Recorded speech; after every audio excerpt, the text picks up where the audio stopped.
Okay so हमें नया topic start करना था। मॉडर्न फिजिक्स में हमने dual nature of light and matter कर लिया था। एटम्स भी कंप्लीट हो गया था। अभी हमें न्यूक्लियाई स्टार्ट करना था। देखिए न्यूक्लियाई मतलब ऑलरेडी रदरफोर्ड के एक्सपेरिमेंट हो चुके थे न्यूक्लियाई को लेके। तो न्यूक्लियाई अगर हम स्टार्ट करें ओके तो बेसिक आइडिया हमारा क्लियर है कि यार अभी हमने एटम पढ़ा और एटम पर हमने बात किया कि यार एक न्यूक्लियस रहेगा सेंटर पे और उस पे इलेक्ट्रॉन क्लाउड रहेगा, जिस पे हमने बात की कि यार इलेक्ट्रॉन की मैक्सिमम जहाँ पे पॉसिबिलिटी होती है उस चीज़ को हमने क्या बोला, उसके ऑर्बिट्स। ठीक है, तो यहाँ पर बेसिकली हमने ऑर्बिट्स की बात ऑलरेडी कर ली है, एटम्स में हमने कर ली है ऑर्बिट की बात। अभी हमें सिर्फ न्यूक्लियस पे फोकस देना है। ठीक है, तो न्यूक्लियस से स्टार्ट करते हैं। सो चैप्टर भी हमारा सेम है। सो हमें न्यूक्लियस की स्टडी करना है। तो अगर हम बात करें कि न्यूक्लियस जो कि मेन सेंट्रलाइज्ड डेंस पार्ट होता है किसी भी एटम का, तो ये जो हमारा न्यूक्लियस है, न्यूक्लियस में अगर हम बात करें तो मेजर दो पार्ट्स, दो एलिमेंट्स हमें देखने को मिलते हैं, neutron and proton. So nucleus के अंदर अगर हम देखेंगे तो हमें मिलते हैं neutrons and protons. Okay, neutrons और प्रोटॉन्स। अभी न्यूट्रॉन्स एंड प्रोटॉन्स इन दोनों को मिला के क्या बोलते हैं, न्यूक्लियॉन्स। सो ये जो न्यूट्रॉन्स हैं और प्रोटॉन्स, इन दोनों को ही मिला के हम बोलते हैं न्यूक्लियॉन्स। तो कभी अगर न्यूक्लियॉन्स टर्म आ रहा है मतलब समझ जाए कि the elements inside the nucleus are called nucleons. So nucleons मतलब प्रोटॉन और न्यूट्रॉन्स मिला के। अगर हम इनके मासेस की बात करें बड़े ही सिंपल वे पे, अगर मासेस तो यूजुअली अगर हम देखें तो न्यूट्रॉन का मास प्रोटॉन से थोड़ा सा ज़्यादा होता है। एग्जैक्ट वैल्यू अगर देखें, याद करने की ज़रूरत नहीं है आप लोग को, जस्ट मैं कंपैरिजन बता रहा हूँ। So it is 10⁻⁻27 kg mass of neutron and mass of proton अगर बात करें तो वो न्यूट्रॉन से थोड़ा ही कम होता है, it is this much kg।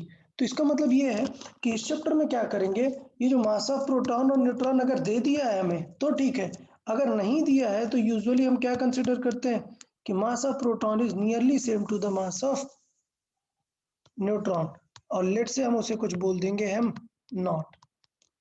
तो ये पहला एजम्पशन होता है इस चैप्टर का, क्या कि यूजुअली न्यूट्रॉन और प्रोटॉन का मास सेम नहीं होता है, बट लेट से हम उसे कंसिडर कर देते हैं। ठीक है, अच्छा अगर हम बात करें कि किसी एक न्यूक्लियस में कितने न्यूक्लियॉन्स हैं, सो नंबर ऑफ न्यूक्लियॉन्स की बात करें, अगर हम नंबर ऑफ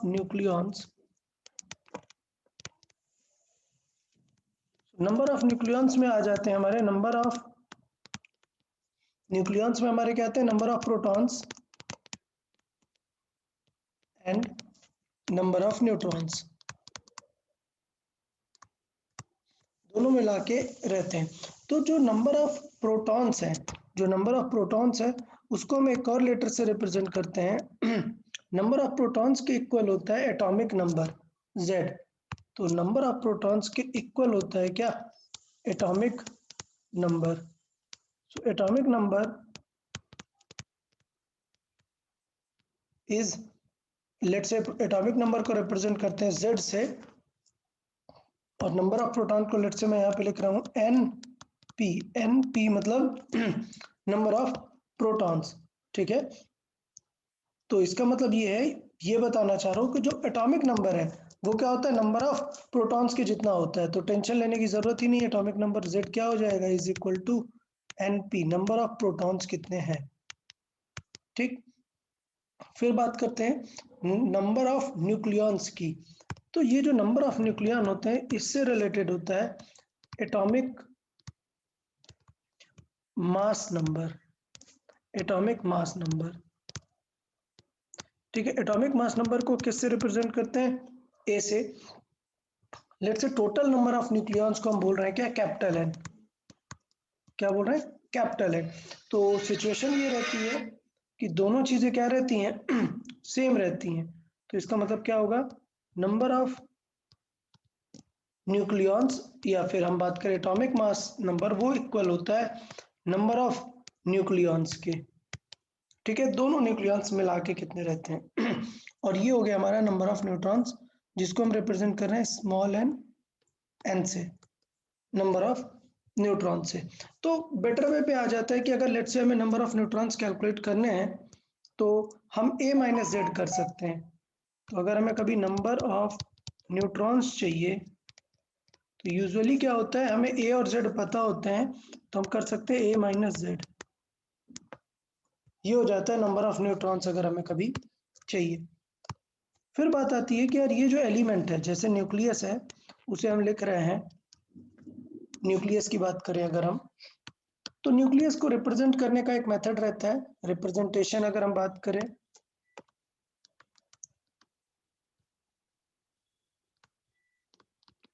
तो रिप्रेजेंटेशन एक एटम को न्यूक्लियॉन्स के फॉर्मेट में इस तरीके से कर सकते हैं, जेड एक्स ए। एक्स क्या है, वो एलिमेंट है, ए उसका एटॉमिक नंबर और जेड उसका, जेड उसका एटॉमिक नंबर, जेड हो गया उसका एटॉमिक नंबर और ए हो गया atomic mass number, atomic mass number, और z क्या हो गया, वो एलिमेंट। तो इस तरीके से भी लिख सकते हैं, या फिर कुछ बुक्स में दोनों को एक साइड ही लिख देता है, मतलब इस तरीके से z x a। ठीक है, यहाँ पर x क्या है, x वो एलिमेंट है, तो यहाँ पर मैं लिखूंगा representation of x in terms of nucleons. तो ये तो बहुत ही बेसिक सा था, अभी तक कुछ हमने खास न्यूक्लियस के बारे में डिस्कस नहीं किया है, सिर्फ हमने डिस्कस किया है कि न्यूक्लियस में न्यूक्लियॉन्स होते हैं बस, जिनमें से न्यूक्लियॉन्स क्या क्या है, न्यूक्लियॉन्स किन्हें बोलते हैं, प्रोटॉन और न्यूट्रॉन दोनों को मिला के हम बोलते हैं क्या, न्यूक्लियॉन्स। ठीक है, ओके। तो अभी देखना स्टार्ट करते हैं न्यूक्लियस के बारे में, न्यूक्लियस का हमें क्या क्या एलिमेंट्स याद रखना है, क्या क्या काम की चीजें हमें याद रखनी है। तो पहली चीज हमें याद रखनी है radius of nucleus. Okay, radius of a nucleus कितनी रहती है, तो मैंने ऑलरेडी पहले बताया था कि इस चैप्टर में हम रेडियस का फॉर्मूला देखेंगे। रेडियस का फॉर्मूला क्या रहता है, r is equal to R naught A to the power 1/3। ठीक है, तो सबको ये फॉर्मूला याद रखना है यार। आर नॉट क्या है, यहाँ पर अगर हम बात करें आर क्या है, radius, radius of that nucleus. ठीक है, आर नॉट क्या है, उसका मीन रेडियस है, या फिर रदरफोर्ड कांस्टेंट भी बोलते हैं इसे, ये है मीन रेडियस। और इसकी वैल्यू जो होती है आर नॉट की, वैल्यू नियरली होती है 1.1 into 10 to the power minus 15 metre. और 10 टू द पावर माइनस 15 को क्या बोलते हैं, फर्मी। ठीक है, सो 10 टू द पावर माइनस 15 को बोलते हैं फर्मी। सो हम ये बोल सकते हैं कि 1 फर्मी की रेंज में जो है इसके आंसर्स आते हैं रेडियस ऑफ न्यूक्लियस के। ए क्या है, ए अभी जस्ट हमने बताया atomic mass number, atomic mass number.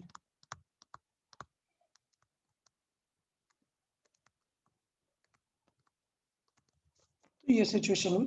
So radius में बहुत कुछ खास नहीं है, आराम से कर सकते हैं, जस्ट सिंपल सॉल्विंग रहेगी। अगर मैं आपसे पूछूं, एग्जांपल दूं कि what will be the radius of let's say sodium, तो सोडियम का आपको एटॉमिक नंबर पता है 11, एटॉमिक मास पता है 23। ठीक है, तो 23 का स्क्वायर रूट लेके यहाँ पर काम कर लेंगे, काम बन जाएगा। ठीक है, क्यूब रूट सॉरी। तो अकॉर्डिंगली आपको देखना है कि कौन सा बेस्ट आइडिया रहेगा। ठीक है, तो मुझे लगता है रेडियस का फॉर्मूला सबको याद रहेगा, R naught into, okay. Sir वो मीन रेडियस किसका रहता है, न्यूक्लियस का ही? मीन रेडियस न्यूक्लियस का नहीं है, ये एक कांस्टेंट है, जो मैंने बताया था ना कि सॉल्विंग करने के लिए ये फॉर्मूला एम्पिरिकली रदरफोर्ड ने डिराइव किया था, तो उसको बोल दिया था कि ये एक एवरेज रेडियस है। तो एवरेज रेडियस मतलब क्या है, ए की वैल्यू 1 रखोगे तब R is equal to R naught आएगी ना। हाँ, ठीक है, तो इसका मतलब ये है कि सबसे बेसिक जो न्यूक्लियस रहता है उसको उसने कंसिडर किया मीन रेडियस, हाँ हाँ हाइड्रोजन एटम मतलब। ओके, नेक्स्ट पार्ट है density of nucleus. Density of nucleus, okay, so हमें डेंसिटी तो हमें पता है, डेंसिटी कैसे निकालेंगे, रो इज इक्वल टू क्या हो जाएगा, मास ओवर वॉल्यूम।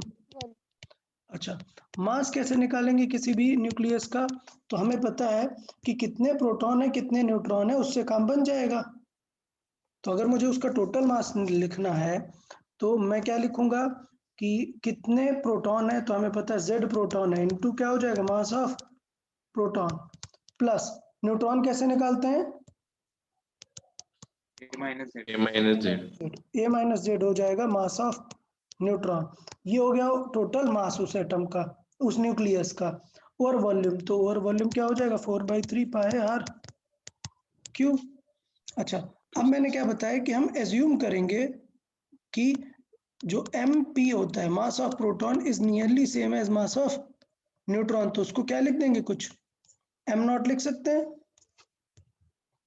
तो इसका मतलब क्या हो जाएगा, डेंसिटी देखें दोनों को लिख दिया हमने एम नॉट, तो मैंने क्या किया, ये हुआ Z into M naught plus A into M naught minus Z into M naught upon 4/3 pi, radius का फॉर्मूला हमें पता है R naught A to the power 1/3, और इसका हमें क्या करना है, क्यूब। तो देख रहे हो यार, ये कैंसिल आउट हो जाएगा ना, तो आंसर क्या बचेगा, ये बचेगा A into M nought over 4/3 pi R nought का cube into A to the power 1/3 का क्यूब करोगे तो क्या आएगा, जस्ट ए। ये आएगा ना। तो यही बताना चाह रहे थे हम, मैंने पहले भी बताई थी ये चीज कि डेंसिटी ऑफ न्यूक्लियस क्या रहती है, सभी की कांस्टेंट रहती है। तो इस वैल्यू को अगर हम नियरली सॉल्व करें तो ये वैल्यू आती है 2.3 इंटू 10⁻17। याद करने की कोई जरूरत नहीं है इस वैल्यू को, काम की बात सिर्फ ये है, काम की बात क्या है, the density of all the nucleus.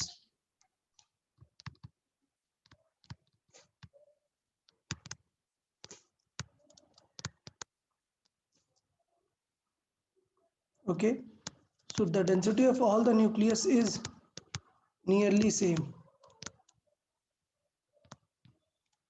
अच्छा, क्यों मैं नियरली सेम लिख रहा हूँ, एग्जैक्ट सेम क्यों नहीं है, जबकि ए तो पूरा कैंसिल आउट हो गया है।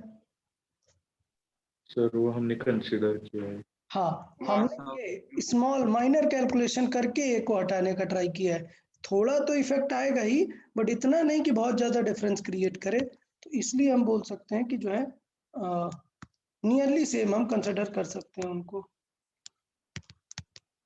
ठीक है, तो न्यूक्लियस समझ आया यार, न्यूक्लियस में डेंसिटी, यस। नेक्स्ट पॉइंट है spin off nucleus. Spin off, okay, spin off nucleus मतलब क्या है कि जैसे इलेक्ट्रॉन में आपने सुना है इलेक्ट्रॉन पे स्पिन रहता है, स्पिन क्वांटम नंबर भी कैलकुलेट करते हैं। हाँ तो same as electrons, same as electrons, the nucleus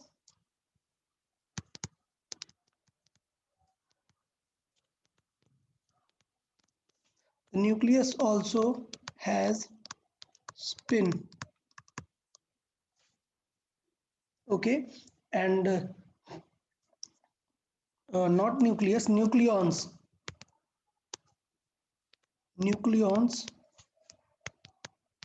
also have spin, okay, and or due to which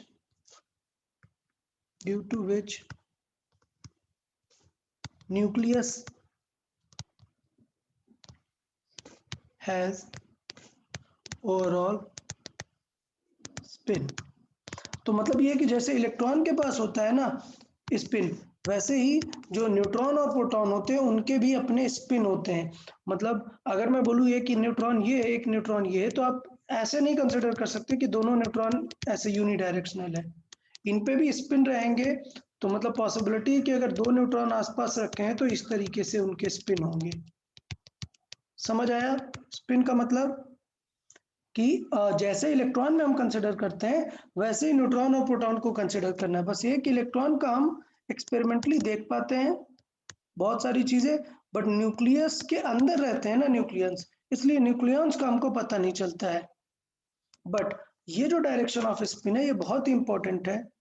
this direction off spin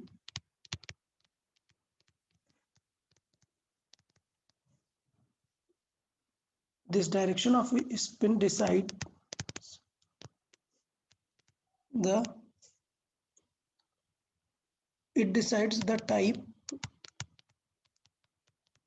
the type and amount of nuclear forces। मतलब ऐसा नहीं है दो सिमिलर, लेट्स से एक element है जिसमें 20 neutron है, लेकिन अगर सारे न्यूट्रॉन सेम स्पिन में है, मतलब लेट्स से अपवर्ड स्पिन में है सब के सब, तो इसका न्यूक्लियस एक अलग ही टाइप का होगा रेदर देन किसी में 10 अपवर्ड स्पिन में है और किसी में 10 डाउनवर्ड में है। तो दोनों के न्यूक्लियस की जो प्रॉपर्टी होगी वो न्यूक्लियर फोर्सेस के वजह से गवर्न होगी और वो सारे एलिमेंट की डिफरेंट होगी। तो हम न्यूक्लियर फोर्सेस को स्टडी करके कंपेयर कर सकते हैं कि किस न्यूक्लियस के अंदर किस टाइप के स्पिन्स में न्यूट्रॉन और प्रोटॉन रहेंगे। थॉट समझ आया स्पिन का? तो स्पिन ऐसा कुछ हमारे सिलेबस में बहुत ज्यादा इसका डिटेल नहीं है, सिर्फ पॉइंट ये है कि न्यूक्लियॉन्स में भी स्पिन रहता है, वो आपको क्वेश्चन में यूज हो सकता है। ठीक है, तो अभी टर्म आया न्यूक्लियर फोर्सेस का, तो देख लेते हैं न्यूक्लियर फोर्सेस क्या होते हैं, और काफी इंपॉर्टेंट फोर्सेस है ये। ओके, तो अगर मैं बात करूं तो हमारे पास 4 टाइप के फोर्स होते हैं नॉन कांटेक्ट फोर्स। पहला सबसे वीक ग्रेविटेशनल, फिर इलेक्ट्रोस्टैटिक, फिर मैग्नेटिक, और लास्ट आता है न्यूक्लियर। ठीक है सबसे ज्यादा पावरफुल फोर्स क्या होता है? न्यूक्लियर, फिर मैग्नेटिक, फिर इलेक्ट्रोस्टैटिक, फिर यस। ठीक है, हाँ हाँ। अभी प्रॉब्लम देखो, हाँ अभी प्रॉब्लम की रेंज अलग होती है। ग्रेविटेशन की रेंज बहुत ही हाई होती है, लेकिन न्यूक्लियस की रेंज बहुत ही कम होती है विद इन द न्यूक्लियस। तो ये जो न्यूक्लियर फोर्स है इस पे क्वेश्चंस पूछे जाते हैं, इस पे थ्योरेटिकल क्वेश्चंस पूछे जाते हैं, इसलिए हम इसके थ्योरेटिकल क्वेश्चंस को एक्सप्लेन करते हुए प्रॉपरली देखेंगे। ठीक है, तो पहली बात एकदम क्लियर, क्या most it is the strongest this non-contact force, it is the strongest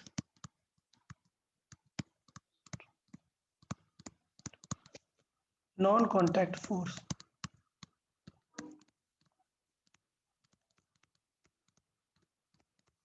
ठीक है, अच्छा उससे ज्यादा इंपॉर्टेंट कि बहुत ही शॉर्ट रेंज के लिए वैलिड है।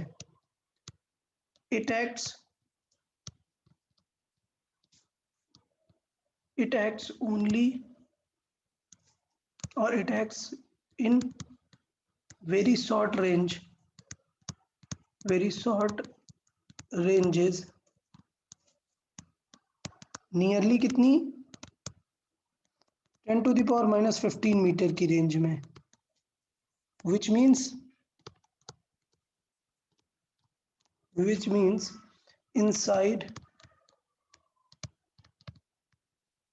a nucleus only।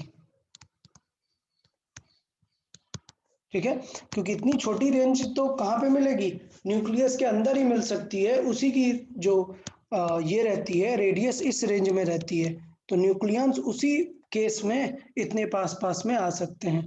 Clear?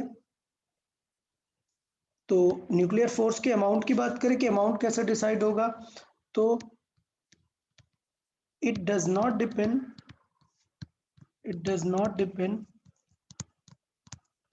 upon the charges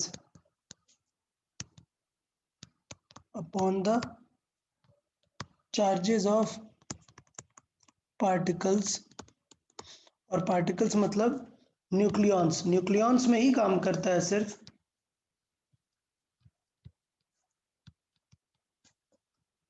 okay, तो हाँ हाँ, ये जो फोर्स रहेगा हमारा, ये सिर्फ न्यूक्लियॉन्स की रेंज में ही काम करेगा, बाकी में काम नहीं करेगा। तो it does not depend upon charges of particle. Okay, ये लिख सकते हैं। जो डिपेंड करता है, किस बात पर डिपेंड करता है वो देखते हैं। अच्छा, it does not depend upon the charges, that's why I'll write it can act between neutron neutron, proton proton और न्यूट्रॉन एंड प्रोटॉन। तो देख रहे हैं, चार्जेस पे ना डिपेंड करने का बेनिफिट क्या है कि किसी पे भी लग सकता है। न्यूट्रॉन न्यूट्रॉन कॉम्बिनेशन में लग सकता है, प्रोटॉन प्रोटॉन पे लग सकता है, और न्यूट्रॉन प्रोटॉन पे भी लग सकता है। तो इसका डिसाइडिंग फैक्टर क्या होगा? न्यूक्लियर फोर्स की काफ़ी अच्छी बात है, स्ट्रॉन्गेस्ट फोर्स है, बहुत ही शॉर्ट रेंज में काम आता है, मतलब विद इन द न्यूक्लियस ही देखने को मिलेगा, चार्जेस पे डिपेंड नहीं करता है, तो इसलिए ये किसी के भी बीच में लग सकता है। तो किस पे डिपेंड करता है? स्पिन पे डिपेंड करता है। ठीक है, so it depends upon spin, it depends upon spin of nucleons.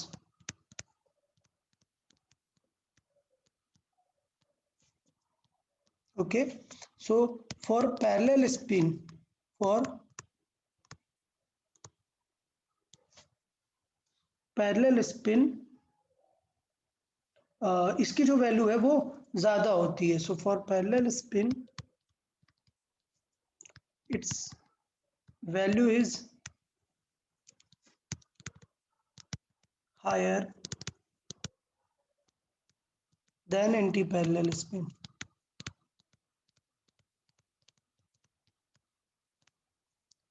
ठीक है, तो एक बात ये समझ आई। अगर हम बात करें कि क्वेश्चन में स्पिन के बारे में कुछ भी नहीं बोला, अगर क्वेश्चन में स्पिन के बारे में कुछ भी नहीं बोला कि कैसा स्पिन है, so if nothing is mentioned about spin, if nothing is mentioned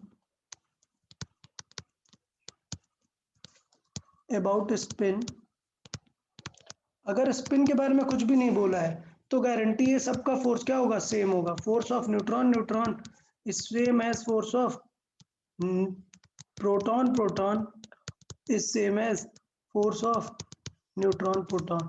मतलब किसी पे भी फोर्स हो, जो अमाउंट लगने वाला है वो क्या रहता है? सेम रहेगा। हाँ, तो ये चीज थोड़ा सा ध्यान रखना है। और ये वैल्यू कितनी रहती है? It is nearly 100 times the electrostatic force. It is nearly 100 times the electrostatic force.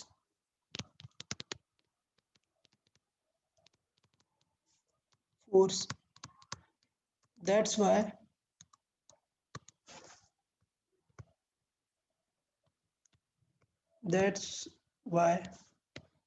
it can keep proton proton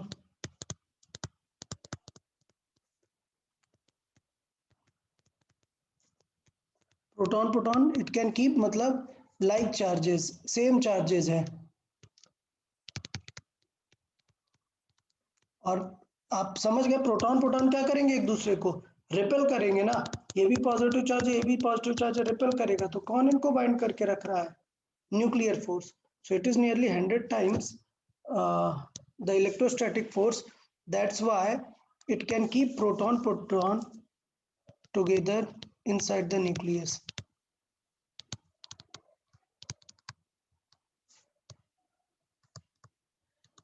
यार देखें, समझ आया यार क्या क्या बातें हमने डिस्कस की न्यूक्लियर फोर्सेस की?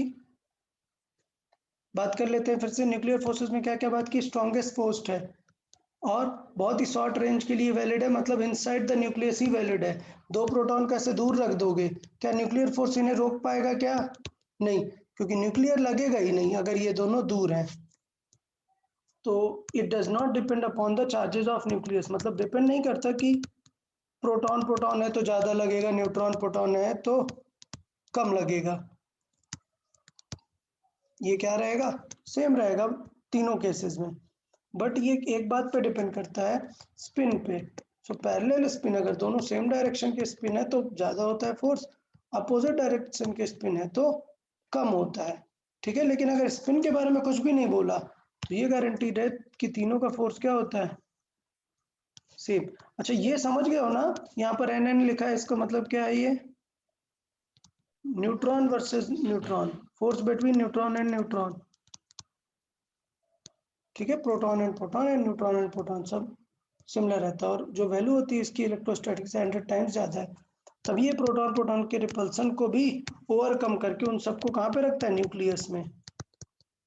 सो this is the reason that all the protons can be in the nucleus. क्यों, न्यूक्लियर फोर्स की वजह से। यहाँ तक कोई डाउट किसी को, न्यूक्लियस के बारे में एकदम बेसिक्स आइडिया यहाँ तक ओके है सबको? ओके, चलिए कुछ केमिस्ट्री वाली बात कर लेते हैं, इसको फिजिक्स में ज़्यादा डिस्कस नहीं करते हैं, मतलब बहुत ही बेसिक सा है, तो मैं डायरेक्टली लिख देता हूँ। जैसे हम बात करें, आ जाते हैं, कभी टर्म देखने को मिल जाते हैं लाइक आइसोटोप्स। केमिस्ट्री में सुना है, बताएं आइसोटोप्स या सर न्यूक्लियर फोर्स ओरिजिनेट कहाँ से होता है? जैसे इलेक्ट्रोस्टैटिक फोर्स दो अपोजिटली चार्ज बॉडीज में होता है तो। हाँ एग्जैक्टली अब समझेंगे आप। ये मास है, ये मास है, बताओ ग्रेविटेशनल फोर्स कहाँ से जनरेट होता है? उनके सेंटर्स, मतलब नहीं ज्वाइन ऐसा करने वाले।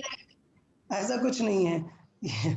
ग्रेविटेशनल फोर्स एक फील्ड है, इस मास के ऑल अराउंड एक इनविजिबल फील्ड है, उस फील्ड में ये मास कहीं पे भी आ जाए तो इसको फोर्स लगेगा। ठीक है, उस फोर्स की डायरेक्शन ऐसी होती है कि ये इसको अट्रैक्ट करता है अपने तरफ, बस। ये नहीं होता कि ये सेंटर से जनरेट हो रहा है, ग्रेविटेशन का एक फील्ड है। तो जितने नॉन कांटेक्ट फोर्सेस है ना, उन सब का ओरिजिन किसी को नहीं पता है, सिर्फ क्या पता है, एनालिसिस, कि ये कैसे काम करता है। तो ग्रेविटेशनल फोर्स कैसे काम करता है, किसी मास के अराउंड एक फील्ड होती है, अगर उसमें दूसरा ऑब्जेक्ट आ जाएगा तो वो उसे अट्रैक्ट कर लेगा। सेम चार्ज के साथ होती है सारी चीजें, और न्यूक्लियर फोर्स के साथ भी यही चीज होती है कि अगर दो न्यूक्लियॉन्स, फर्क नहीं पड़ता कि कौन से दो हैं, अगर इतनी पास आ गए, मतलब ये रेंज 10⁻⁻15 में है, तो एक न्यूक्लियर फोर्स इनको बाइंड करने लग जाएगा। ठीक है, अब हमने तीन ही चीजें देखी हैं जो कभी इतनी पास हो सकती हैं, 10⁻⁻15 से कम की रेंज में सिर्फ न्यूक्लियस के अंदर ही चीजें रह सकती हैं, उससे छोटी हमने दो चीजों को पास रख के नहीं कभी देखा है, तो अब हम नहीं बता सकते कि अदर भी कहीं पे भी लग सकता है। समझ आया? हाँ सर। हाँ, ओके। तो ये चार फोर्सेस है, इनका ऐसा कुछ ओरिजिन नहीं है सो कॉल्ड, सिर्फ हम इनकी एनालाइज करके बताते हैं कि किस तरीके से कहाँ पे देखने को मिलेगा। चलिए कुछ हम केमिस्ट्री वाले बात कर लेते हैं, जैसे आइसोटोप्स होता है। आइसोटोप्स कैसे एलिमेंट्स होते हैं? सेम एटॉमिक नंबर पर एटॉमिक नंबर पर डिफरेंट हाँ मासेस। ठीक है, तो मतलब क्या होगा, same atomic number, elements with same atomic number, but क्या चीज डिफरेंट रहेगी, मास। या एटॉमिक मास का बट डिफरेंट मास। तो कुछ एग्जांपल्स देख ले, बहुत फेमस एग्जांपल्स जो रहते हैं लाइक 1H1, 1H2, 1H3। ठीक है, हाइड्रोजन के सारे आइसोटोप्स। ओके है सबको?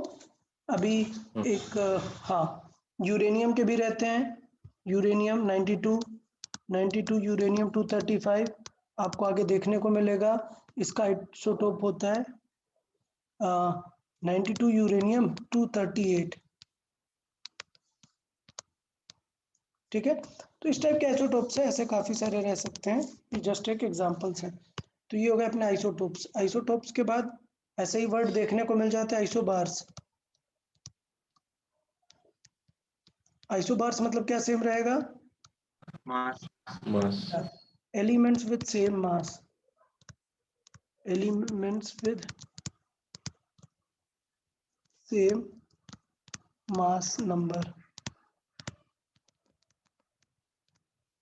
ओके, तो इसके एग्जांपल्स काफ़ी सारे रह सकते हैं।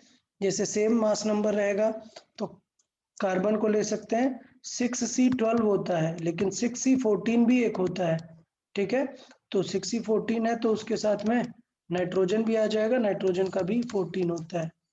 तो ये एक एग्जांपल हमारा रह सकता है। कैल्शियम का भी हम देख लेते हैं।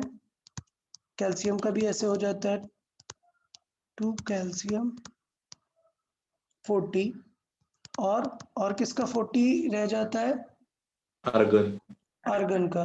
सो 18 आर्गन 40। ठीक है, तो ऐसे काफी सारे देख सकते हैं। इनका ऐसा कुछ बहुत काम नहीं है, सिर्फ मैं इसलिए लिख रहा हूं कि कुछ क्वेश्चंस करने में ऐसा टर्म आ जाता है कि these two elements are isobars, तो आपको दिमाग में रखना है कि आइसोबार्स मतलब क्या चीजें सेम रखना है उनका atomic mass.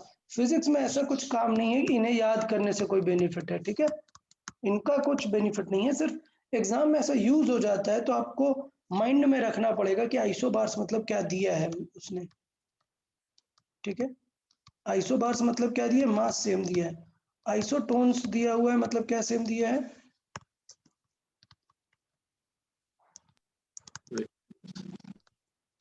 Elements with same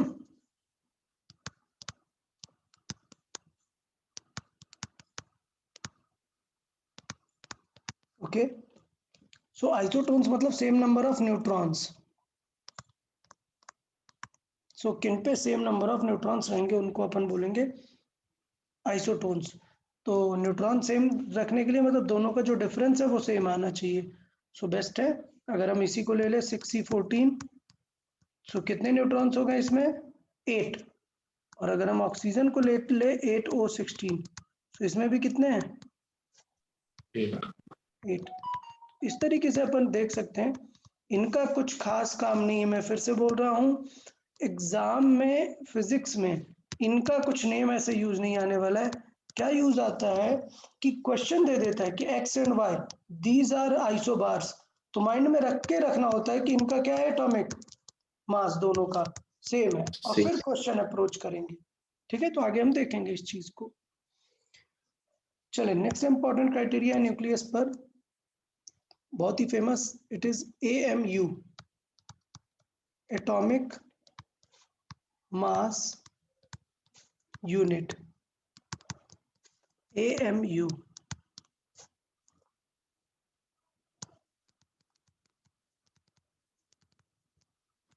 okay, atomic mass unit मतलब AMU। तो AMU मतलब कैसे डिफाइन है? एटॉमिक मास यूनिट है मतलब ये है कि किसी को हमने रेफरेंस ले लिया, ठीक, और उसका मास हमने चेक किया। सो लेट्स से हमने हाइड्रोजन का देखा, नाइट्रोजन, इस तरीके से सबका देखा, तो जो रेफरेंस कंसिडर किया गया है एटॉमिक मास यूनिट के लिए, वो रेफरेंस क्या कंसिडर किया गया? देखें, कार्बन को कंसिडर किया गया। और कौन सा कार्बन? C12, जिसका एटॉमिक मास कितना है? C12। ठीक है, तो उसका एटॉमिक मास अगर 12 है तो उसका जो एग्जैक्ट 1/12 होगा उसको हमने रेफरेंस लिया हुआ है क्या? 1 AMU। तो 1 AMU की डेफिनेशन जो दी गई है वो किसे कंसिडर की गई है? It is 1/12 of the mass of one carbon 12 atom। Okay, so 1 AMU कैसे डिफाइन है? C12 एटम का 1/12 डिफाइन है। अगर हम एग्जैक्ट वैल्यू कैलकुलेट करें तो C12 का हमें मास देखना पड़ेगा और उसमें क्या करना पड़ेगा? 12 का डिवाइड करेंगे। तो देखिए, C12 का मास चेक करके और 12 से डिवाइड करने के बाद क्या आता है? AMU। अच्छा, AMU को स्मॉल u बस लिखते हैं। तो अगर स्मॉल u लिखा है मतलब समझ जाना है किसका मास का यूनिट है AMU की रेंज में। ये वैल्यू आती है 1.66 into 10⁻⁻27 kg।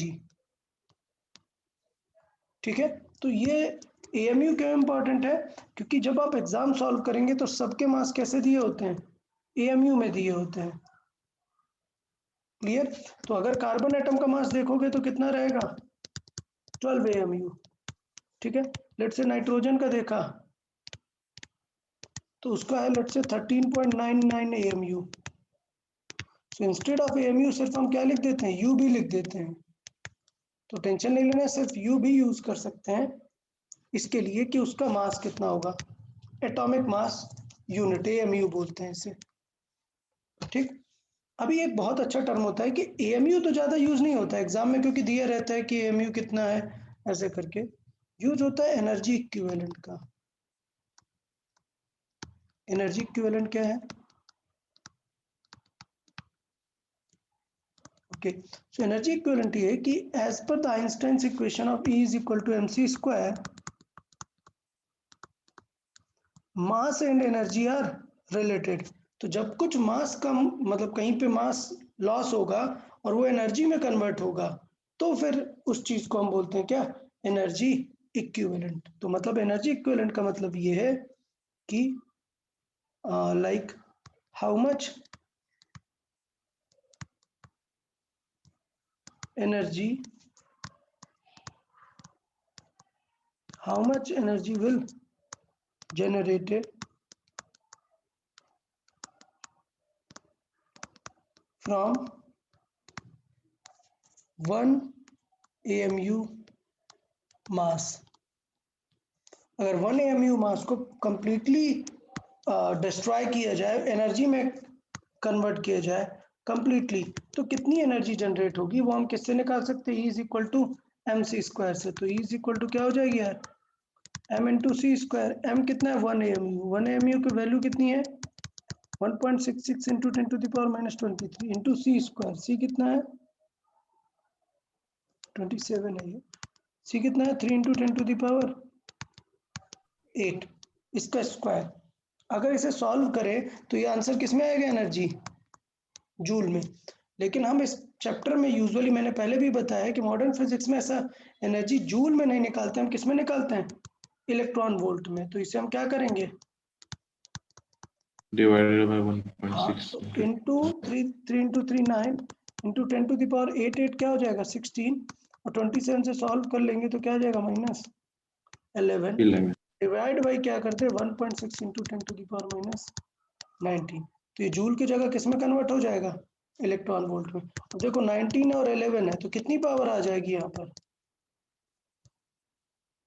19 11 8 10 to the power 8 आ जाएगा। ये देखो नियरली कट हो जाएगा, सो 9 से थोड़ा सा बड़ा आंसर आएगा और पावर 8 आएगा।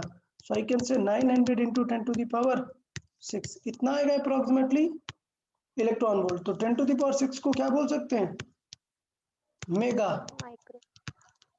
ठीक है, mega. 10 to the power minus 6 होता है माइक्रो, 10 टू द पावर 6 बनेगा मेगा। तो हमें से इसकी एग्जैक्ट वैल्यू याद रखनी है। तो एग्जैक्ट वैल्यू आपको याद रखनी है, कितनी हो जाएगी अगर मैं इसे पूरा सॉल्व करूं, तो ये वैल्यू आती है 931। तो एग्जैक्ट वैल्यू देखिए 931.5 मेगा इलेक्ट्रॉन वोल्ट। ये आपको याद रखनी है कि अगर 1 AMU मास लॉस होगा तो इतनी एनर्जी लिबरेट होगी। ये आपको याद रखना है, क्योंकि एग्जाम में आप बार बार मल्टीप्लाई नहीं करा सकते हो। तो एग्जाम में क्या रहेगा कि लेट से मुझे 3 AMU मास लॉस कराना है, तो आंसर क्या आ जाएगा, इतनी एनर्जी जो है निकलेगी। क्लियर। तो अगर मैं यहाँ पर बात करूं, क्या फिर से मैं बोल रहा हूँ, 1 AMU mass is equivalent to 931.5 mega electron volt energy. अच्छा, तो अगर एक इलेक्ट्रॉन के मास जितना लॉस हो, तो इलेक्ट्रॉन का मास पता है आपको ऑलरेडी। सो मैं यहाँ पर लिखूंगा 1 इलेक्ट्रॉन और energy equivalent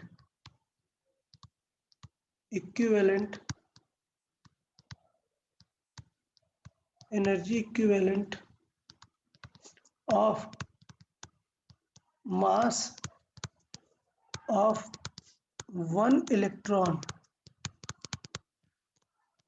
is 0.5 mega electron volt. Okay, तो मैं चाहता हूं आप कौन सी दो वैल्यूज याद रखें, ये जो मैंने दो वैल्यूज लिखा दी हैं, कौन कौन सी। अगर 1 AMU मास लॉस होता है तो कितनी एनर्जी आएगी, 931.5, और अगर एक इलेक्ट्रॉन लॉस होता है तो कितनी एनर्जी जनरेट करेगा, 0.5 मेगा। 0.5 mega electron volt. ये दोनों वैल्यूज क्या करनी है, आपको याद रखनी है, ठीक है। अच्छा, अब बात करते हैं मतलब ये एनर्जी क्या चीज है, किस एनर्जी की बात हो रही है, ये मास एनर्जी में कैसे कन्वर्ट होगा। तो अभी तो हमने सिर्फ सिखाया आपको कि एनर्जी इक्विवेलेंट क्या है। अब बात करते हैं कि मास एनर्जी में क्यों कन्वर्ट होगा। तो इस चीज को बोलते हैं मास डिफेक्ट। मास डिफेक्ट, देखिए मास डिफेक्ट क्या चीज है। तो मास डिफेक्ट ये है कि अगर हम ऑब्जर्वेशन देखें, as observed the mass of nucleus is less than the mass of its or than the total mass of its nucleons।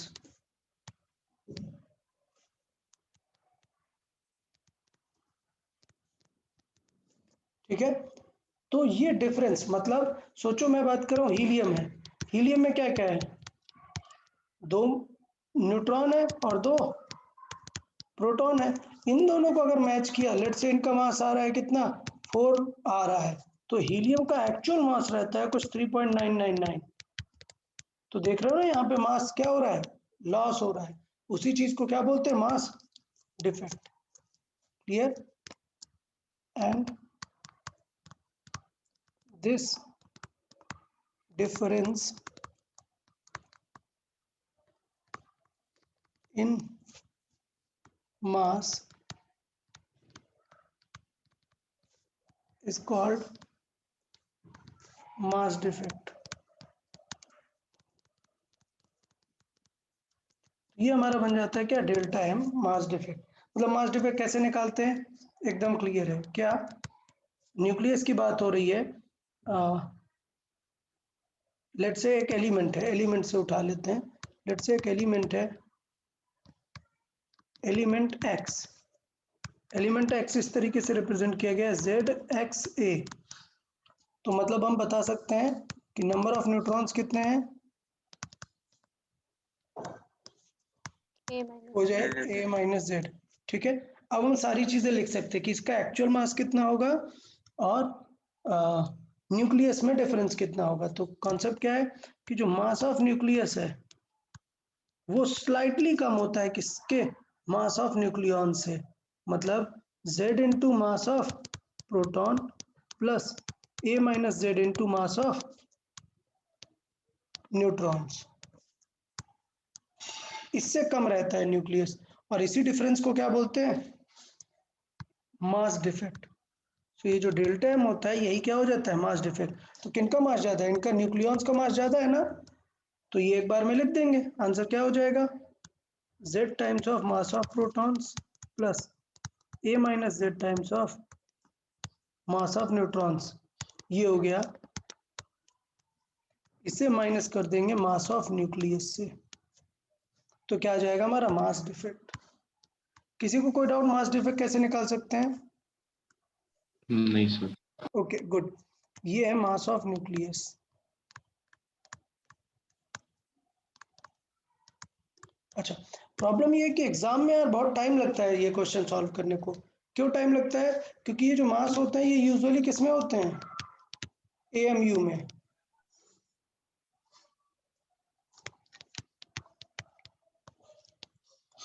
और AMU की प्रॉब्लम क्या है कि ये वैल्यूज बहुत ऐसे देता है, मतलब लाइक ये वैल्यू है 4.003, इस टाइप की वैल्यूज देता है, तो आपको थोड़ी सी एफर्ट तो करना पड़ता है। ठीक, अच्छा ये बताओ कि आपको लर्न क्या है, जैसे अगर मैं पूछूं आपसे कि हीलियम का मास कितना है, बताओ। 4 4 तो 4 क्या है ये? AMU 4 सही है, 4 AMU है, ठीक है। लेकिन एक चीज आप मिस कर रहे हैं कि ये मास किसका है? हीलियम एटम का मास है। क्या यहां पर मैं 4 रखूंगा? नहीं, हमें तो किसका लेना है? न्यूक्लियस का लेना है ना। तो न्यूक्लियस में क्या एक्स्ट्रा आ गया? एटम और न्यूक्लियस में क्या डिफरेंस है? एटम्स में इलेक्ट्रॉन्स का भी है। इलेक्ट्रॉन्स भी होते हैं। तो एटम्स में इलेक्ट्रॉन्स भी होते हैं, न्यूक्लियस में इलेक्ट्रॉन नहीं होते हैं। तो अगर मुझे इसे एटॉमिक मास में बनाना है तो मुझे क्या हटाना पड़ेगा? इलेक्ट्रॉन्स हटाना पड़ेगा। तो यार कर लेते हैं फिर, इतना कुछ है नहीं। डेल्टा एम को क्या लिख सकते हैं?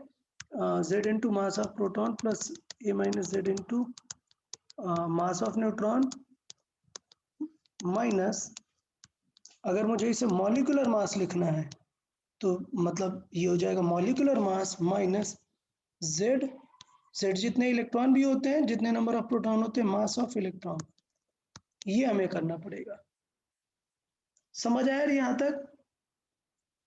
हाँ, अच्छा, अब थोड़ा सा देख लेते हैं क्या कि अगर हम थोड़ा सा इसे बनाने का ट्राई करें तो यार ये जो मास ऑफ प्रोटॉन और मास ऑफ न्यूट्रॉन, कौन सी ऐसी चीज है जिसमें मास ऑफ प्रोटॉन रहता है और मास ऑफ न्यूट्रॉन रहता है? एक हीलियम है। हीलियम पे क्या होता है? 2 प्रोटॉन और 2 न्यूट्रॉन, क्लियर, और 2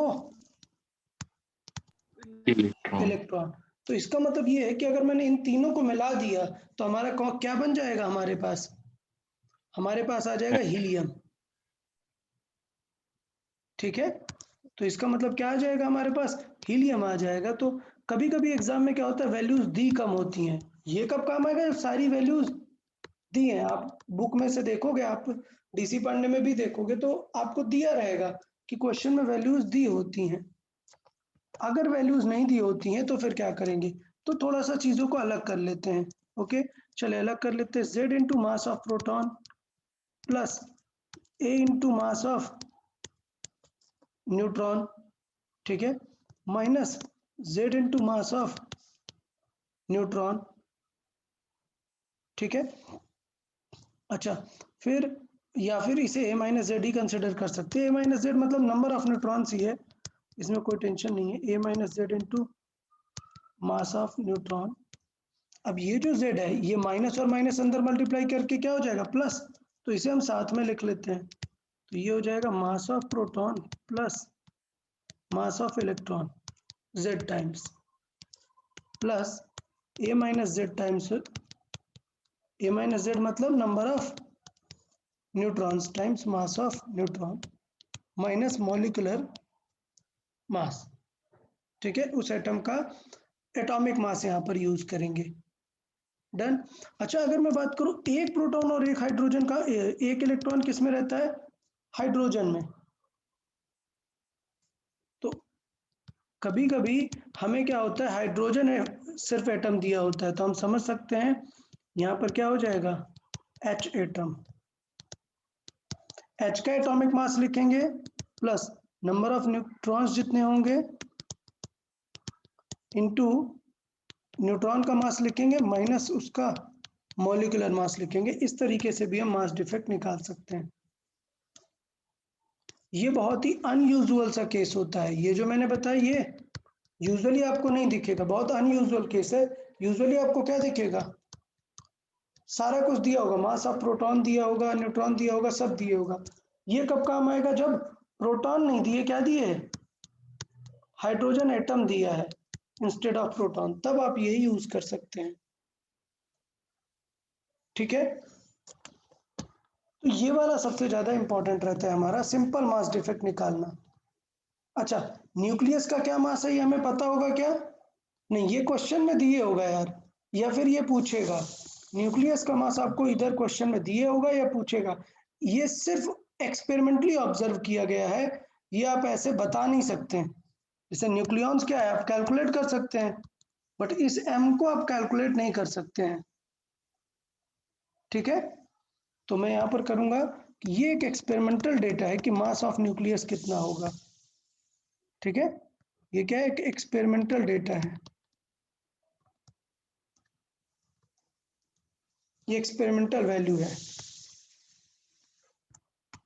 ओके, तो ये था हमारा क्या, मास डिफेक्ट। मास डिफेक्ट के बाद एक बहुत ही बड़ा टर्म आता है, बहुत ही इंपॉर्टेंट टर्म आता है इस चैप्टर का, binding energy.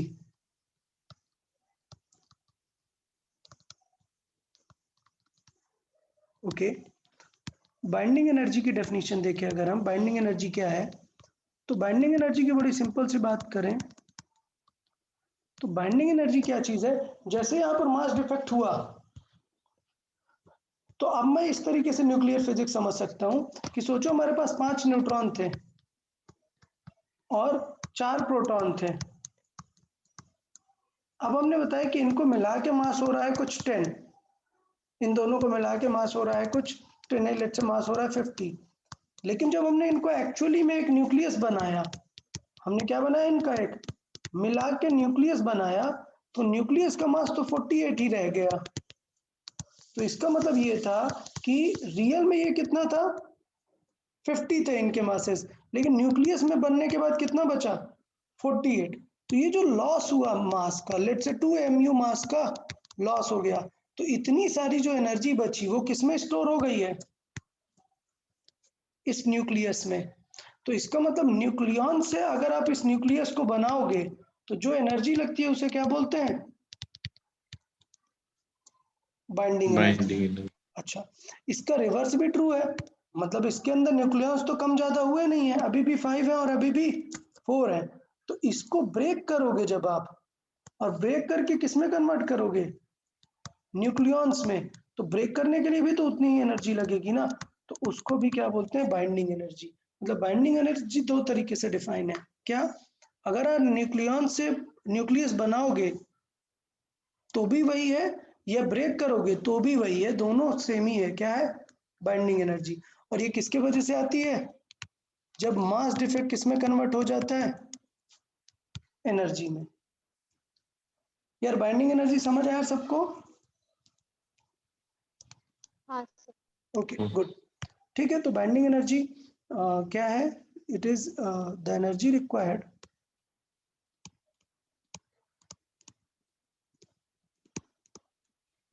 okay, so it is the energy required to form a nucleus from its nucleons.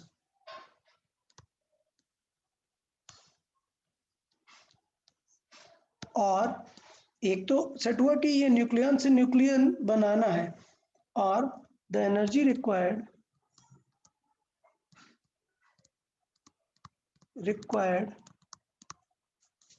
to break a nucleus, so to break a nucleus into its nucleons.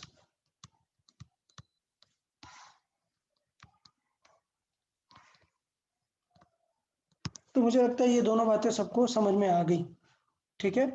अच्छा, और ये energy आती कहाँ से है, मास डिफेक्ट से। This energy is generated from mass defects.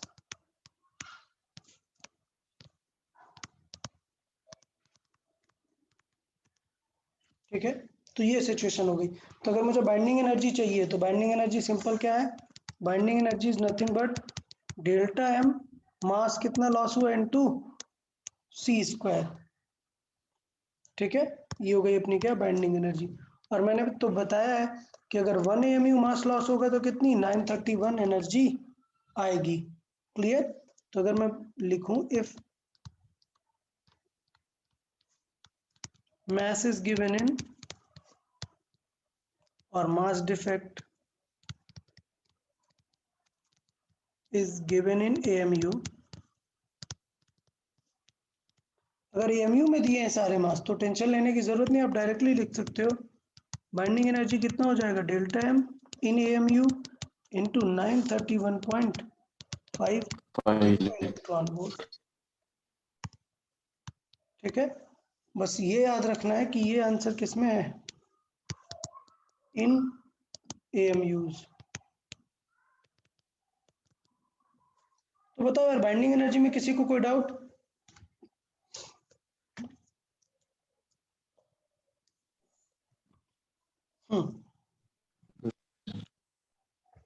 Okay, so let's say मैं अगर ऐसे कुछ एलिमेंट की बात करूं, लेट्स से आयरन है, ठीक है, आयरन की बाइंडिंग एनर्जी है लेट्स से कुछ 300, आयरन की बाइंडिंग एनर्जी क्या है, लेट्स से 300 है। और आयरन की जगह पे बात कर लेते हैं लेट्स से कैल्शियम, ठीक, उसकी बाइंडिंग एनर्जी कितनी है, लेट्स से 200 है। तो बताओ कौन सा ज्यादा स्टेबल होगा, किसे ब्रेक करना टफ होगा, आयरन या calcium?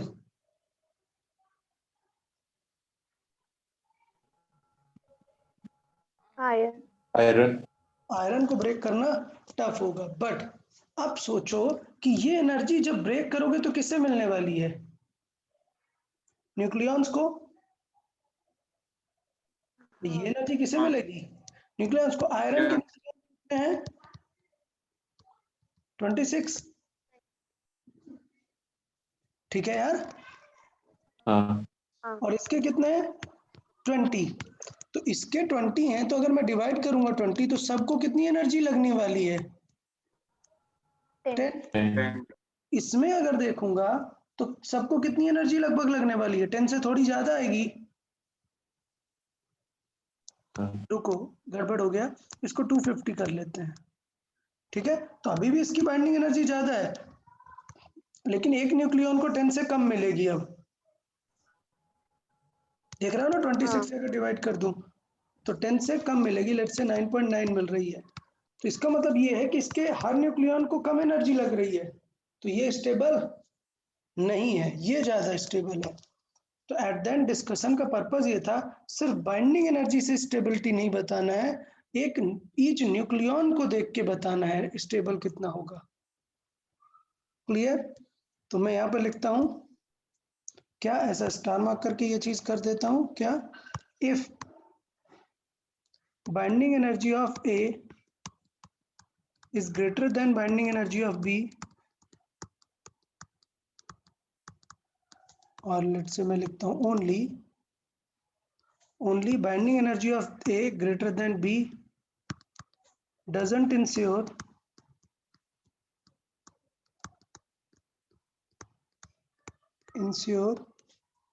that element A is more stable than B।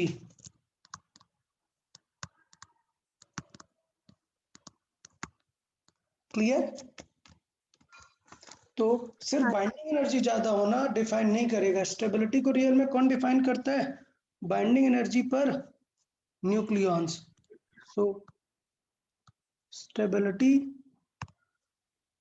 the best or stability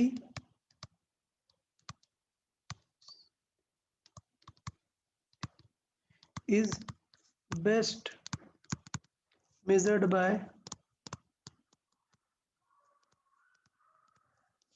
binding energy per nucleons। समझ आया?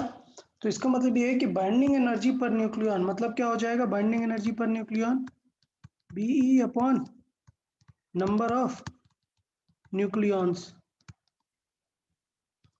नंबर ऑफ न्यूक्लियॉन्स क्या होते हैं, ए जितना उसका एटॉमिक मास यूनिट है, सो B बाई ए। यहाँ पर एलिमेंट यार ए बी की जगह क्या लिख लेते हैं, 1 2 लिख लेते हैं, वरना कंफ्यूज हो जाएगा। Does not ensure that element 1 is more stable then element 2। तो बाइंडिंग एनर्जी पर न्यूक्लियॉन्स ये प्रोपोर्शनल होती है किसके, स्टेबिलिटी के। क्लियर? तो अगर किसी का बाइंडिंग एनर्जी पर न्यूक्लियॉन अगर ज्यादा है मतलब वो ज्यादा स्टेबल रहेगा। क्लियर? सो इफ अगर मैं बोलूं बाइंडिंग एनर्जी पर nucleons is greater than for a then binding energy per nucleons greater than for 2, then 1 is more stable than 2। अब ये श्योरिटी हो गई अगर बाइंडिंग एनर्जी पर न्यूक्लियॉन करेक्ट है। तो किसी को कोई डाउट बाइंडिंग एनर्जी पर न्यूक्लियॉन्स में? सर अगर वो सेम हो गए तो मतलब वैल्यूज की सेम हो गए तो सेम स्टेबिलिटी होगी। वी कैन नॉट से कि किसकी ज्यादा है किसकी कम होगी। ओके हाँ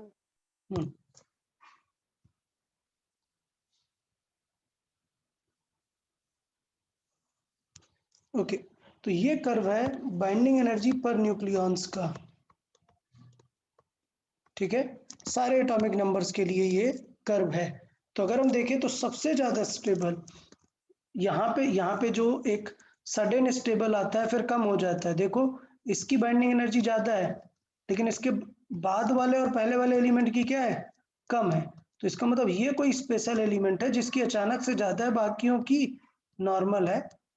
तो ये जो एलिमेंट है हमारा ये है हीलियम। तो helium is relatively more stable क्योंकि उसका बाइंडिंग एनर्जी पर न्यूक्लियॉन्स क्या है, थोड़ा ज्यादा होता है। और ये सबसे ज्यादा अगर हम देखें तो सबसे ज्यादा होता है आयरन का। तो सबसे ज्यादा स्टेबल एलिमेंट कौन सा है, आयरन। इसकी जो बाइंडिंग एनर्जी पर न्यूक्लियॉन्स होती है वो नियरली 8.8 मेगा इलेक्ट्रॉन वोल्ट होती है। सो ये बाइंडिंग एनर्जी पर न्यूक्लियॉन्स जो है ये अगर हम बात करें तो सबसे ज्यादा होती है आयरन की 8.8 मेगा इलेक्ट्रॉन वोल्ट पर न्यूक्लियॉन्स। ठीक है, तो इस तरीके से हम जो है आगे एटॉमिक नंबर की तरफ जा रहे हैं। तो होता क्या है, सारा कुछ खेल किस चीज का है, सारा पॉइंट है इसका कि हमें उनको एलिमेंट को स्टेबल होना है। ठीक है, तो जो एलिमेंट आयरन के पहले वाले हैं यूजुअली वो क्या करते हैं, they try to fuse together और स्टेबिलिटी लाने का ट्राई करते हैं। इंस्टेड जो आयरन के बाद वाले हैं वो ट्राई करते हैं क्या करके, वो ब्रेक करके ट्राई करते हैं और ज़्यादा स्टेबिलिटी लाने की, छोटे एलिमेंट में हो जाने की। तो ये रेफरेंस देता है कि आयरन से पहले के केस में एटॉमिक फ्यूजन होता है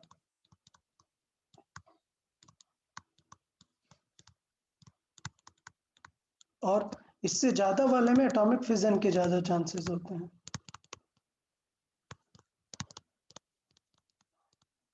एटॉमिक फ्यूजन मतलब दो एलिमेंट को मिलके एक बना लेना और एटॉमिक फिजन मतलब एक एलिमेंट को ब्रेक हो जाना दो एलिमेंट में। ठीक है, इसको हम और डिटेल पे आगे डिस्कस करेंगे बाद में। अभी के लिए सिर्फ ये ग्राफ था कि आयरन जो है क्या होता है, सबसे ज्यादा स्टेबिलिटी में होता है बाइंडिंग एनर्जी पर न्यूक्लियॉन्स में।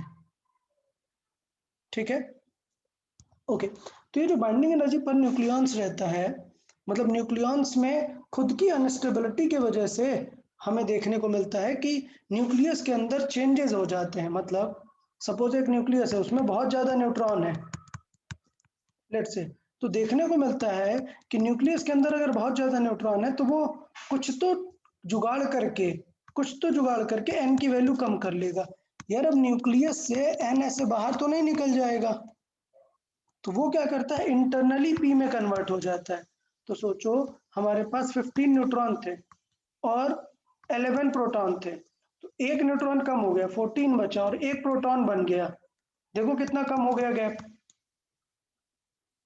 आप समझ रहे हैं। तो इस तरीके से स्टेबिलिटी वर्क करती है। वो जुगाड़ क्या है वो आगे हम देखने वाले हैं कि कैसे न्यूक्लियस में न्यूट्रॉन कन्वर्ट हो जाएगा किसमें, प्रोटॉन में। और भी बहुत सारे पैटर्न है जिससे स्टेबिलिटी गेन की जा सकती है।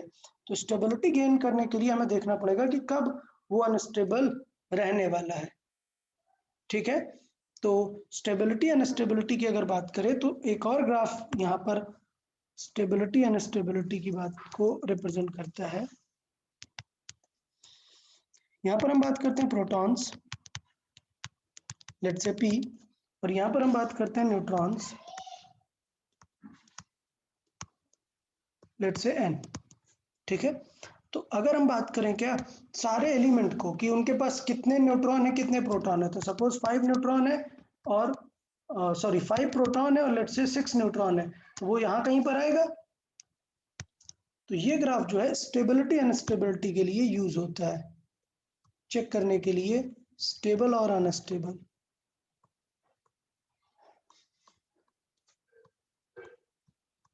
अच्छा, अगर वो स्टेबल और अनस्टेबल है तो वो जज कर लिया अगर हमने उनसे, तो उसके बाद वो कैसे खुद को एडजस्ट करेंगे, तो खुद को एडजस्ट करने की प्रोसेस को क्या बोलते हैं, रेडियो एक्टिविटी डिके।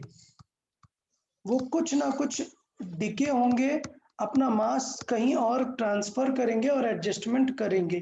तो स्टेबिलिटी और अनस्टेबिलिटी को अचीव करने का जो पाथ है, क्लियर, उसको क्या बोलते हैं, रेडियो एक्टिविटी और रेडियो एक्टिव डिके। सो स्टेबल और अनस्टेबल और I will say radio active decay.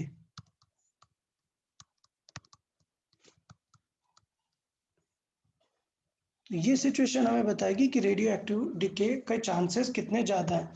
तो अगर हम सारे एलिमेंट्स को यहाँ पे प्लॉट कर दें, ठीक है, तो ये क्या कर रहे हैं, हम सारे एलिमेंट्स को यहाँ पर प्लॉट कर दिया कि किस पे कितने न्यूट्रॉन है किस पे कितने प्रोटॉन है, इस तरीके से सबको अगर कर दिया, तो जिस पे सेम नंबर ऑफ न्यूट्रॉन और प्रोटॉन है तो उनकी क्या आ जाएगी, एक स्ट्रेट लाइन आ जाएगी। Same number of neutron proton कितने एंगल पर स्ट्रेट लाइन होगी, 45 डिग्री। 45 डिग्री पे। तो ये जो लाइन है जिन पे n/p रेशियो क्या है, 1 है। अच्छा, n/p रेशियो या फिर n/z भी बोलते हैं, नंबर ऑफ प्रोटॉन क्या हो जाता है, नंबर ऑफ, ये 1 होगा, ठीक है। तो जो most of the atomic elements हैं, most of the atomic elements वो इन्हीं के आसपास होते हैं। मतलब इन्हीं के आसपास होने का मतलब ये है कि उनका जो रेशियो होगा वो 1 से थोड़ा कम ज्यादा बस इतना ही रहता है, ठीक है। तो यहाँ पर हम बात करेंगे, ये जो सेक्शन है, these are most of the atoms.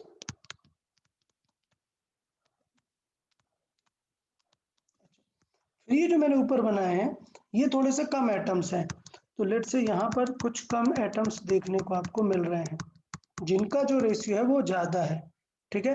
और यहाँ पर फिर से आपको काफी सारे एलिमेंट देखने को मिल जाते हैं। तो इनका एक और कर्व बनाया गया और वो स्लोप लेट से ये 45 डिग्री से स्टार्ट हुआ और वो बढ़ता गया कुछ इस तरीके से, इस तरीके से बनाया गया, माय मिस्टेक, ये। तो अभी एंगल 45 था स्टार्टिंग में, स्टार्टिंग में एंगल कितना है 45, बाद में बढ़ता बढ़ता चला गया। तो ये वाला ग्राफ हो जाएगा जिसपे n/p रेशियो वो क्या है 1 to 1.6 तक है ये। तो जो 1 to 1.6 तक है, तो 1.6 को एक लिमिट बोला गया कि यार 1.6 एक लिमिट है, इससे अगर बहुत ज्यादा है तो वो अलग टाइप का डिके करेगा, अगर कम है तो अलग टाइप का डिके करेगा, और अगर 1 है तो वो सबसे ज्यादा स्टेबल रहेगा। तो ये क्या हो जाएगा, मोस्ट स्टेबल। और ये जो 1.6 है वो एग्जैक्ट 1.6 है, वो क्या होगा, रेडियो एक्टिव है। तो ये जो एलिमेंट 1.6 के आसपास दिख रहे थे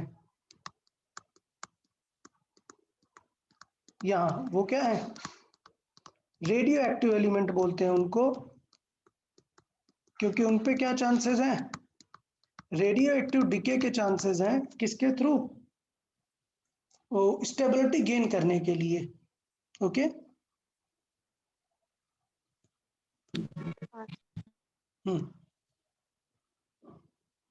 तो यहाँ पे लिख लेते हैं, in which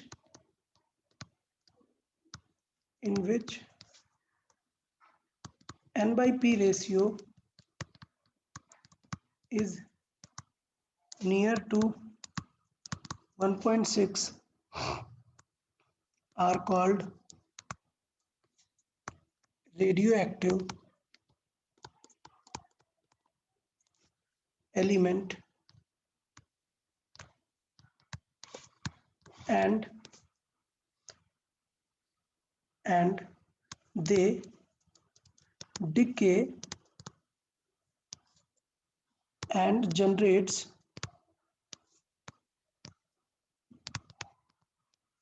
अब डिके के कुछ टर्म है, सो कुछ रेज हैं, alpha beta gamma rays. Okay, so they decay and generate these rays to gain stability.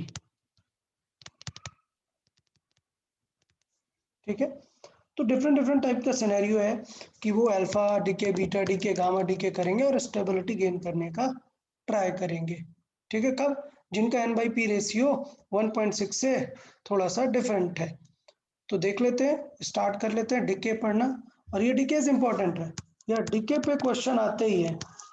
ठीक है, तो डीके को बहुत डिटेल पे और बहुत अच्छे से सीखेंगे, आराम से एक एक करके प्रॉपरली देखेंगे। तो सबसे पहले हम बात करेंगे अल्फा डीके की। ठीक है, अल्फा डीके किस तरीके से होगा? तो अल्फा डीके मींस एक्चुअली में अल्फा डीके मतलब अल्फा पार्टिकल्स है। So alpha decay, these are not exactly the rays, these are positively charged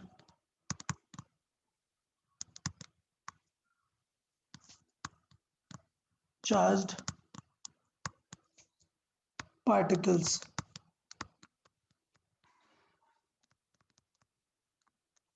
ठीक है, so these are positively charged particles,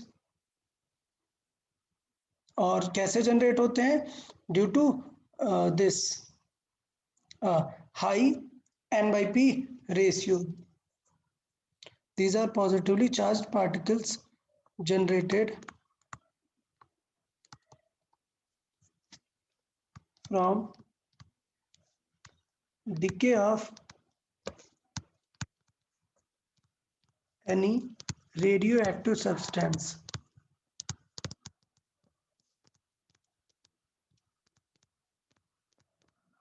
ठीक है, अच्छा, अल्फा डीके मतलब क्या है? पॉजिटिवली चार्ज पार्टिकल है, और अल्फा पार्टिकल जो होता है वो क्या होता है देख लेते हैं। सो वन अल्फा पार्टिकल, और ऐसे लिख लेते हैं, one alpha particle, it has 2 proton plus 2 neutron. इसका मतलब ये हुआ कि वो 2 प्रोटॉन है और 2 न्यूट्रॉन है। तो हमें पता है 2 प्रोटॉन और 2 न्यूट्रॉन वाला ऐसा क्या होता है? हीलियम होता है, बट हीलियम में इलेक्ट्रॉन भी होगा ना, तो बेसिकली हीलियम का न्यूक्लियस कह सकते हैं। तो यहाँ पर हम लिख सकते हैं अल्फा पार्टिकल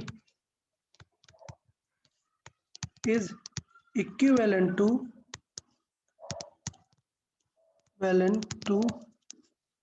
हीलियम न्यूक्लियस।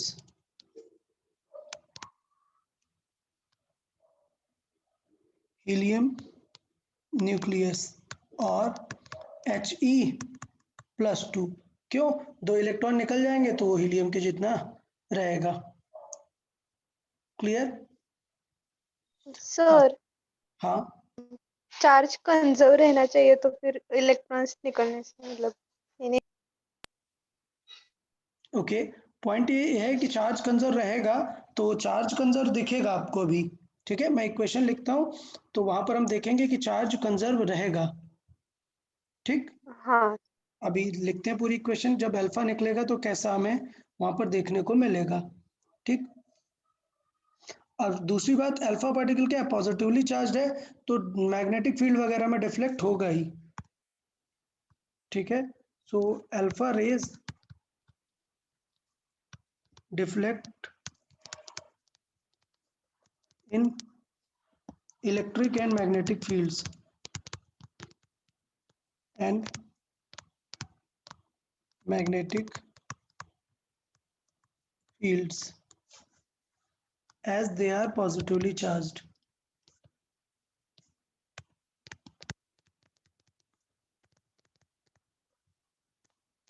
अच्छा, एक प्रॉब्लम अभी क्या है मैं जब सारी डीके आपको बता दूंगा अल्फा बीटा और गामा, तो अभी पहले हम इनके डिकेज की बात करते हैं, फिर हम इन प्रॉपर्टीज की बात कर लेंगे कि तीनों की स्पीड कैसी होती है, तीनों का चार्ज कैसा होता है। एक बार हम तीनों का जो है लास्ट में इंडेक्स बना के हम सॉल्विंग लिख लेंगे।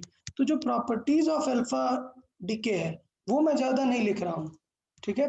सिर्फ हम क्वेश्चन के पर्सपेक्टिव से देखेंगे कि अल्फा डीके पे किस तरीके से वर्क होने वाला है, ठीक है।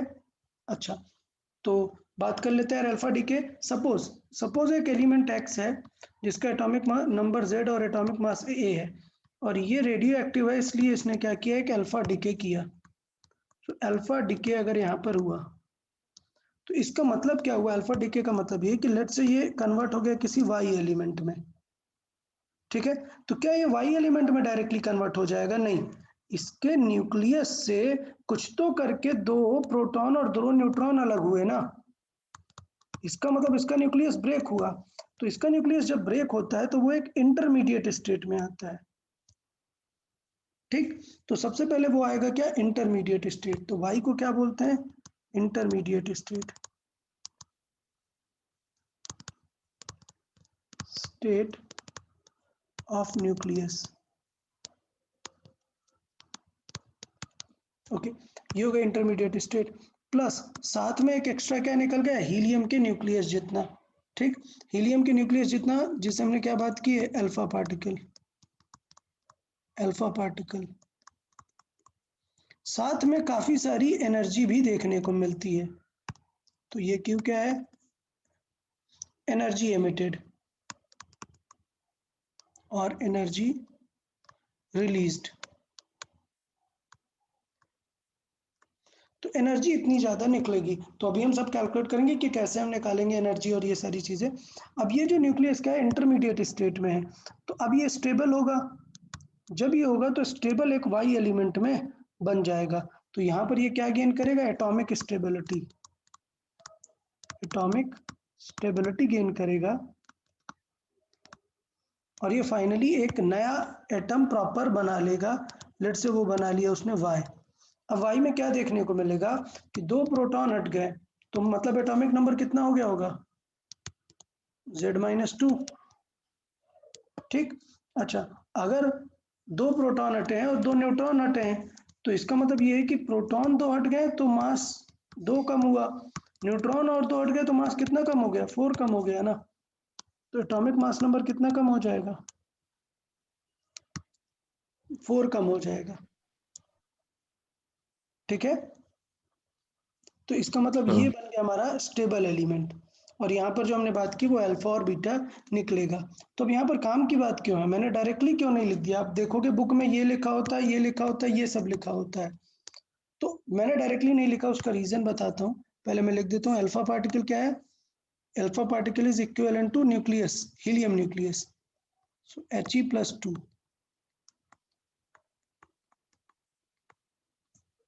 It is like helium nucleus, ये इक्विवेलेंट है। मैंने इसलिए ये नहीं बताया क्योंकि कभी भी अल्फा डिके होगा तो साथ में एक और डिके होगा which is due to the stability.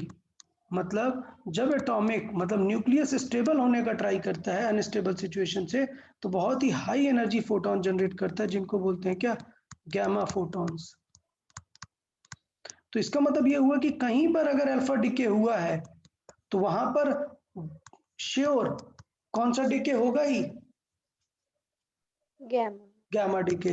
तो इस टाइप का क्वेश्चन बन जाता है कि एक क्वेश्चन है तो बताओ यहाँ पर कौन कौन सा डिके हो रहा है, only alpha, only beta, alpha and gamma और अल्फा एंड बीटा। तो कभी भी याद रखना अकेले अल्फा या बीटा हो ही नहीं सकता है, हमेशा न्यूक्लियर स्टेबिलिटी के लिए वहां पर क्या आएगा, गैमा। गैमा तो रहेगा ही न्यूक्लियर स्टेबिलिटी के लिए, तो गैमा फोटोन रहेगा ही। यहाँ पर very high energy photons generate होते हैं, very high energy photons. Sir मतलब वो इंटरमीडिएट स्टेट से स्टेबल स्टेट में जाने के बाद वो के बाद गैमा रे निकल जाने के लिए ये सिचुएशन वहां पर आएगी, वहां पे उस स्टेट में जाने के लिए ये सिचुएशन रहेगी। क्लियर, मतलब अगर वो डिके हो रहा है तो ये चीज रहेगा। क्लियर, मतलब Z कन्वर्ट हो रहा होगा y में, तो पहले इंटरमीडिएट स्टेट में आएगा फिर स्टेबल स्टेट में आएगा। ठीक है, तो गामा फोटोन रहेंगे ही। मतलब सिंपल सी बात, काम की बात क्या है कि कभी भी डायरेक्टली गामा नहीं होगा। ठीक है, अल्फा निकलेगा तो गामा जरूर निकलेगा, बस। ओके, ये बात सबको याद रहेगी हाँ कि अगर अल्फा डीके हो रहा है तो मतलब गामा तो होना ही होना है, क्योंकि अदरवाइज वो स्टेबल न्यूक्लियस बनेगा ही नहीं। अच्छा, फिर बात आती है कि लेट्स से हमें कैलकुलेट करना है कि कितने अल्फा निकले। तो ये काफी इंपॉर्टेंट है, ये क्वेश्चन पूछा ही जाता है। क्या? Number of alpha particles. इस तरह नहीं, एक मिनट, सपोज एक इक्वेशन दे देते हैं, डीके इक्वेशन, एक डीके है और वो कुछ इस तरीके से हो रहा है कि मान लेते हैं एक एलिमेंट ए है, क्लियर, उसका एटॉमिक नंबर कुछ है Z1 और यहाँ पर एटॉमिक मास है A1, क्योंकि ए नहीं लेते थे, एक्स ही ले लेते हैं, एक्स, और ये डिके हो रहा है। यहाँ पर लेट से कुछ एन अल्फा डिके हुआ है, एन अल्फा डिके। तो यार सोचने वाली बात है, अगर ये वाई एलिमेंट बना है और इसका जेड हो गया है कुछ Z2 और इसका ए हो गया है क्या, A2, तो हम कैसे कैलकुलेट करेंगे कि अल्फा कितने डिके हुए हैं? तो बड़ा सिंपल है यार, हम लिख सकते हैं कि अल्फा डिके कितने होंगे, Z1 minus Z2 upon 2। Clear भाई, एक अल्फा में कितने का कम हो जाने वाला है, 2। तो सपोज पहले Z1 था 20 नहीं, लेट से 80, और अभी Z1 Z2 बचा कितना, 74। तो कितने अल्फा निकले हैं? 6। 6 नहीं, 6 का कम हुआ। एक अल्फा कितना कैरी करता है? हाँ 2 2 कैरी करता है, तो कितने अल्फा निकले? 3। 3। ठीक, बट प्रॉब्लम ये है कि हमें अभी पता नहीं है ना कि अल्फा ही बस होने वाला है। सोचो बीटा निकल गया तो क्या होगा? तो बीटा तो मैंने अभी आपको सिखाया ही नहीं है, बट एक बात पहले से बता देता हूँ कि बीटा डिके में एक चेंज नहीं होता है। तो इसका मतलब ये है कि अल्फा का श्योर आइडेंटिफिकेशन जेड नहीं है, क्या है, ए। ए। तो इसलिए मैं यहाँ पर लिखूंगा कि बड़ा कंफ्यूज नहीं होना है, कभी कभी बिल्कुल कंफ्यूज नहीं होना है। यहाँ पर मैं पहले लिख देता हूँ नंबर ऑफ अल्फा डिके, तो क्या हो जाएगा, Z1 माइनस Z2 बाई 2, और इसको मैं सर्कल करके क्या लिख दूंगा, रॉन्ग। ये सिचुएशन क्या हो जाएगा, wrong, because not always. Clear, there might be some beta decay also, तो इसलिए मैं हटा रहा हूं। ये क्या होगा, एटॉमिक मास जो है वो सबसे बेस्ट आइडेंटिफिकेशन होगा अल्फा का। So number of alpha particle अगर मैं पूछूं, नंबर ऑफ अल्फा पार्टिकल पूछूं, तो क्या सिचुएशन हो जाएगी वो exactly A1 minus A2 by 4, क्योंकि एटॉमिक मास में 4 का चेंज आता है ना। तो यार ये क्लियर रहेगा सबको कि हाँ अल्फा कैसे चेक करेंगे, एटॉमिक मास से।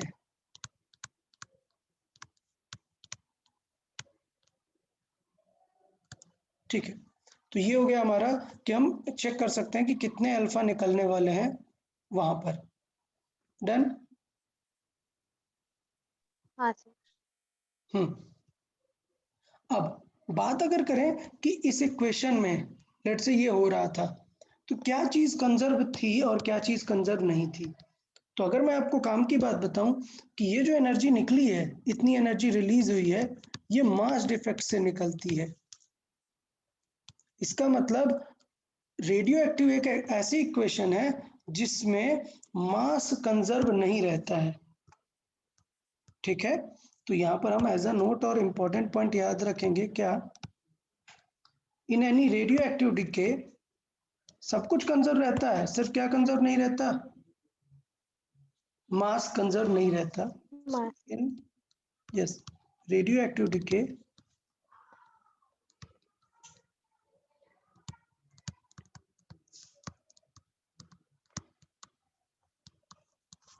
in radioactive decay, let's say number of neutron,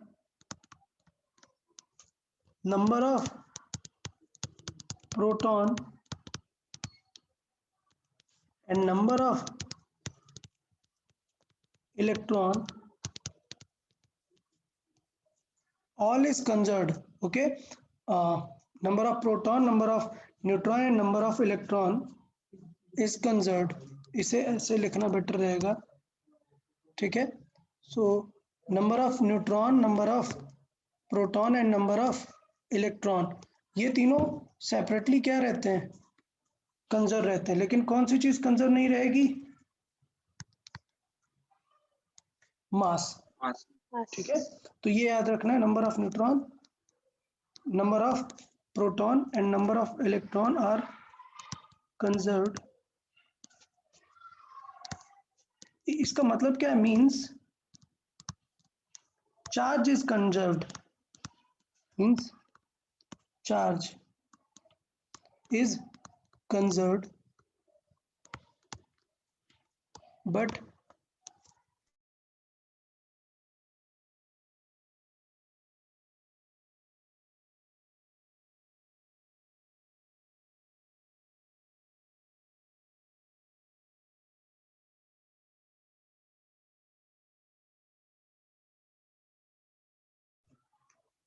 तो ये क्लियर रहेगा, मास कंजर्व्ड नहीं रहेगा इस सिचुएशन में.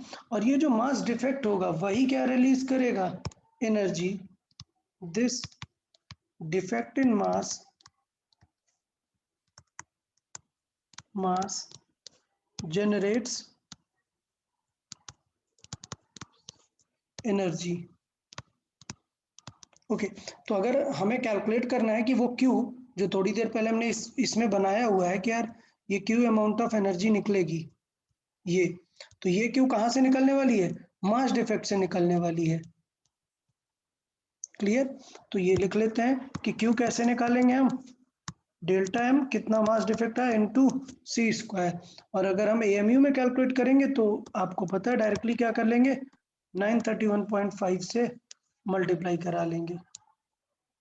डन. अच्छा ये बताओ, ये डेल्टा एम निकालेंगे कैसे, इस इक्वेशन में अगर मैं देखूं